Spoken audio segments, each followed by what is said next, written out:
When I was thinking about how to introduce Emery, one story kept coming to mind. In the second grade, our rec indoor soccer team had a game at Camp Jordan. We were just old enough to play on the big field with the older girls, and when we showed up, all the girls in the other team were 2 times our size. The game started and we were losing. It was almost a blowout, but never fear, because for the entire second half of the game, Emery played midfield and goalie at the same time, winning us the game. Not only does this story display Emery's alpha athleticism, but also the quality that I admire most about her, dependability. Everyone needs an Emery. By that, I mean everyone needs a loyal friend, someone in their corner. Emery is a person who you can come to just as you are, and she will love you without judgment. I look up to Emery in so many ways, and I'm so excited to hear what she has to say, so please welcome up Emery Carico. Wow, there's a lot. Okay, so it's hard to follow up Ellie as usual.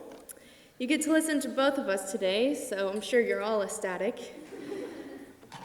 I'm not as talkative as Ellie, so I'll try and make this quick. First, I want to thank you all for the compliments on my sports announcements that I never did.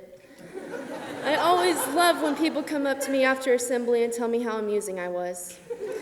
Just to clarify, it was Ellie doing it the whole time, not me. I swear last week someone came up to me and told me how funny it was, and I was like, "You still don't know?"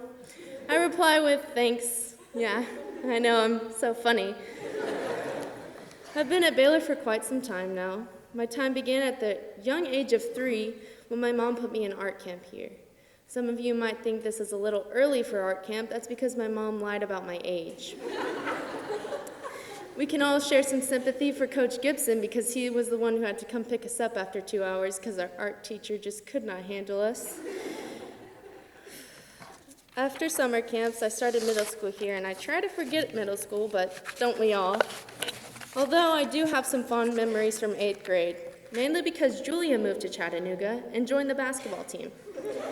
Even though she says she didn't shoot the layup over the goal, I feel like I have a slight memory of it definitely happening.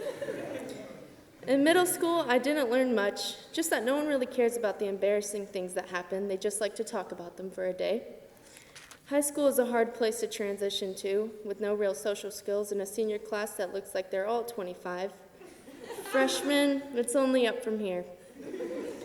My most fond memory, sophomore year was tough with my ACL tear, and I know it's cliche to talk about, but this has made me realize that life won't wait for you, and the only thing that we can do is get over it and find a way to move forward.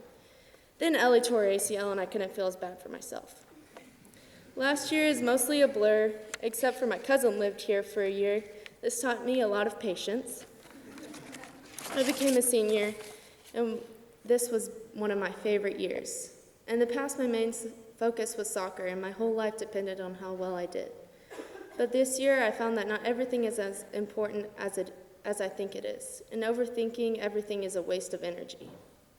I've made the greatest friends and created relationships that I hope will last forever. Seniors, soak in these last few weeks. It's crazy we've spent 7 long years together. As we all go our separate ways, I'll think about all the good memories, like doing the musical, winning a state championship and celebrating it all with you. But most of all, I remember all the times we spent on just any day in the quad or in class. On our last day, I want you all to remember the best memories you have had at Baylor and cherish them because time is fleeting.